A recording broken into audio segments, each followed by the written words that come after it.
Cette vidéo est sponsorisée par GamesGo. C'est un service utile et je vais vous en parler plus tard dans la vidéo. Quelles sont donc les news d'ici qu'on a eu durant toute cette semaine? Salut à tous et bienvenue dans cette vidéo dont nous allons résumer toutes les news d'ici qu'on a eu durant toute cette semaine. Dans cette vidéo, je vais vous lister toutes les news et vous donner mon avis après chaque news si nécessaire. C'est parti. Nous allons commencer avec le film Superman. Pour commencer, nous avons une petite vidéo où on voit l'acteur Nathan Fillion dans le rôle de Green Lantern de Guy Garner. La vidéo a été dévoilée spécialement pour le Super Bowl. Il y a aussi plusieurs images promotionnelles. Nous avons d'abord eu le merchandising du film Superman où on peut voir plusieurs produits dérivés du film. Il y a aussi plusieurs images promotionnelles où on peut voir les chiens Crypto, les super chiens de Superman. Il y a aussi cette bannière Superman qui a été dévoilée à l'occasion du Super Bowl. D'abord pour commencer, je dois dire que je suis un petit peu déçu du Super Bowl. James Gunn nous a assuré qu'on allait avoir quelques informations supplémentaires pour le film Superman dans le Super Bowl.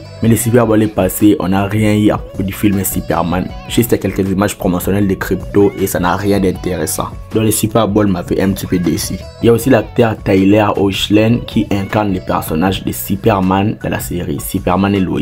Il a dit qu'il est un grand fan de l'univers des Gardiens de la Galaxie et qu'il a reçu un message sympathique de David Corenswet avant le tournage. Il a aussi dit qu'il a hâte de voir le film Superman et hâte de voir ce que l'acteur va faire dans le rôle de Superman. Pour moi, je dois le dire, c'est une impopulaire opinion. Pour moi, l'acteur Tyler Hoechlin a incarné le meilleur Superman jusqu'à présent. C'est le Superman qui s'est le plus développé, qui s'est le mieux donné et c'est le Superman sur lequel je suis le plus attaché. Donc pour moi, le meilleur Superman jusqu'à présent, c'est le Superman qu'on a eu dans la série Superman et Lois. Et je veux rien savoir. Il y a aussi l'acteur Jack Quaid qui incarne le personnage de Huey Campbell dans la série The Boys. Il s'est exprimé à propos de l'acteur David Corenswet. Il a déclaré que David Corenswet est parfait pour le rôle de Superman et qu'il a immédiatement vu comme le futur Superman lors de leur première rencontre. Je pense que l'acteur n'a pas tort. Après Henry Cavill, c'était difficile de trouver une personne qui ressemblait à Superman. Et je pense qu'avec David Corenswet, ils ont trouvé l'homme parfait. Nous allons un petit peu parler de la série Creature Commandos. Il faut savoir que James Gunn a confirmé que DC Studios travaille actuellement sur la saison 2 de la série Creature Commandos. J'avais adoré la première saison. Si une deuxième saison va arriver beaucoup plus vite que prévu, pourquoi pas? James Gunn a aussi révélé qu'il avait pensé à intégrer plusieurs monstres de l'univers de DC dans la série Creature Commandos. Nous avons des personnages comme Man-Bat, Wolfpack, Vincent Velsoro et Solomon Grundy qui devraient apparaître dans la première saison à la place de plusieurs personnages, mais ils n'ont pas finalement été retenus. Et pour moi, l'équipe qui a été retenue, l'équipe qu'on a eu dans la série, était parfaite. Il y a aussi le logo de la saison 2 de la série Peacemaker qui a été dévoilé. Les tournages de la série Peacemaker saison 2 s'approchent de la fin et j'ai trop hâte de voir ça, vu la dinguerie que c'était la première saison. Il y a aussi James Watkins qui a réalisé le film Speak Not Evil, qui serait en discussion pour réaliser le film Clayface de DCU, écrit par Mike Flanagan. Pour ceux qui ne sont pas au courant, il y a plusieurs rumeurs qui disent qu'il y a un film Clayface qui va arriver. Et pour moi, je trouve que ça sera un film petit budget, un film fun. Parce que je crois que s'il met beaucoup d'argent dans ces projets, je pense que ça va flopper car le personnage n'est pas assez connu. Il y a aussi l'acteur de Becky Barnes, Sebastian Stan, qui a présenté plusieurs enthousiastes pour Supergirl de DCU. Il a dit que Greg Gillespie est un incroyable réalisateur et qu'il va faire une très bonne chose avec les films Supergirl, Women of Tomorrow. Il y a aussi l'acteur Xolo Mariduena qui a confirmé que la série animée Blue Beetle avance bel et bien et qu'ils espèrent tous une sortie pour la série animée en 2026. Il a également dit que son personnage de Blue Beetle peut revenir en live action dans les DCU si possible. Et chose qu'il faut savoir est que dans les DCU, un personnage animé peut passer du live action et dans les jeux vidéo. Il sera toujours canonique. Donc c'est cohérent. Pour le film The Batman 2, Andy Serkis a révélé que Matt Reeves lui a raconté l'histoire de The Batman 2. Et après avoir écouté cette histoire, il a dit qu'il est très excité par ces projets. Le film The Batman 2, tout le monde l'attend parce que le premier film était magnifique. On l'attend tous, on est tous excités par ces projets et hâte de voir ce qu'ils vont donner à l'avenir. Pour ceux qui ne savent pas, il y a un film d'animation dans les DCU qui se prépare, qui se nomme Dynamic Duo, qui va raconter l'histoire des deux acolytes de Batman. Et on a dit que le dessinateur Jock a commencé à travailler sur ce projet avec Whitebox Studio. Ils sont en train de travailler sur l'animation de la série et la sortie pour cette série est prévue pour le 30 juin 2028, donc il y a encore du temps. Pour le film Constantine 2, Francis Lawrence a indiqué que le projet de suite est plus proche que jamais. avec une idée qu'il a qualifiée de géniale, développée avec Keanu Reeves et Akiva Goldsman. Moi, tout ce qui concerne les personnages de Constantine, j'ai vraiment hâte de voir. Les premiers films étaient vraiment magnifiques et j'ai hâte de voir ce qu'ils vont faire avec cette suite. Il faut savoir que le jeu vidéo The Flash, qui était en développement chez Warner Bros. Game Montréal, a été annulé suite à l'échec du film The Flash en 2023 et je trouve que c'est totalement mérité.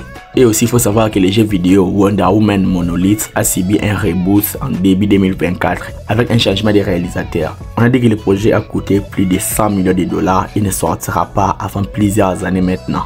Mais avant de finir, j'aimerais vous parler du partenaire officiel de cette vidéo et restez puisque c'est très important ce que j'ai à dire. On le sait, aujourd'hui l'abonnement mensuel Netflix standard est de 13,49 € et l'abonnement premium est de 19,99 €. Celui de Disney Plus est de 10,99 € et celui de Spotify est de 11,12 €. Donc dans ces temps-ci, pour combiner toutes ces plateformes de streaming pour regarder ces films et ces séries, combiné avec ces plateformes d'écoute, ces outils, ces intelligences artificielles, les coûts par mois peut être très élevé. Et c'est là que le partenaire officiel de cette vidéo intervient. Et la solution pour vous s'appelle GamesGo. Pour ceux qui ne sont pas au courant, GamesGo est une entreprise et un site internet avec plus de 150 000 utilisateurs qui vous permet d'une façon totalement légale de payer moins cher vos abonnements, voire 7 fois moins cher que le prix de base dans ces plateformes. Que ce soit vos plateformes de streaming, vos plateformes d'écoute, vos logiciels, vos plateformes SVOD, vos VPN, les intelligences artificielles et plusieurs autres services comme YouTube Premium, des applications comme Canva et pas mal d'autres services. Avec GamesGo, vous pouvez payer tous ces abonnements, voire 5 fois moins cher que le prix de base. Pour vous donner un aperçu,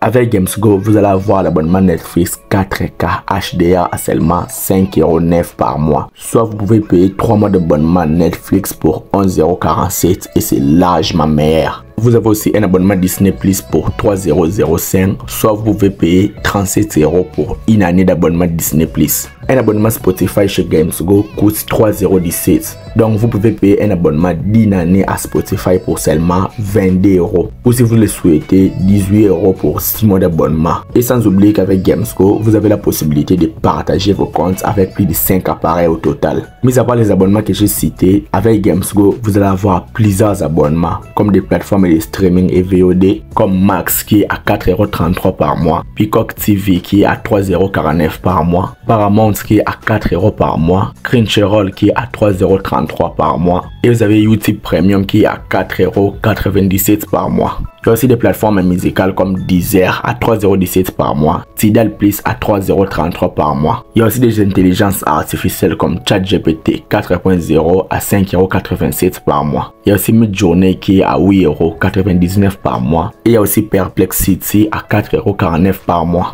Vous pouvez aussi payer des logiciels comme Duolingo à 3,75 € par mois, Canva à 5,99 € par mois. Pour votre sécurité, il y a aussi NordVPN qui est à 1,97 € par mois. Et pour vos lectures, pour vos livres, il y a aussi CreepBD qui est à 4,49 €. Et aussi, il faut savoir que tous les abonnements GamesGo sont disponibles dans tous vos appareils, que ce soit dans vos ordinateurs, que ce soit dans vos téléphones ou dans vos télévisions. GamesGo vous facilite la vie et vous permet d'avoir des abonnements très moins chers qui vous facilitent la vie. L'activation de votre abonnement se fait en quelques secondes en temps réel et c'est là en toute sécurité. Vous êtes satisfait ou remboursé sous 20 jours et vous avez une service après-vente en cas de questionnement qui sont disponibles H24. Donc vous savez ce qu'il vous reste à faire, utilisez les liens dans la description ou dans les commentaires épinglés ou tout simplement scanner le QR code qui se trouve à l'écran pour utiliser GamesGo afin de payer très moins cher vos plateformes de streaming. Et aussi utilisez le code promo JONAT pour bénéficier encore de quelques pourcentages de réduction. Si vous voulez avoir plus de détails, plus de précisions, allez visiter le site GamesGo. Si vous ne savez toujours pas comment utiliser GamesGo, j'ai une vidéo dont le lien est dans la description qui va tout vous expliquer en détail. L'offre est à vous, vous savez ce qu'il vous reste à faire et merci à GamesGo d'avoir sponsorisé cette vidéo. Je vais m'arrêter là, je pense que j'ai fait le tour. Dites-moi donc ce que vous en pensez dans les commentaires. Like la vidéo si elle t'a plu et abonne-toi à la chaîne pour être au rendez-vous de mes prochaines vidéos. Suis-moi sur mes réseaux sociaux, Instagram, TikTok, Twitter ou Threads, les liens sont dans la description. C'était Jonathan Geek et je vous dis qu'on se retrouve trop vite pour une prochaine vidéo. Ciao.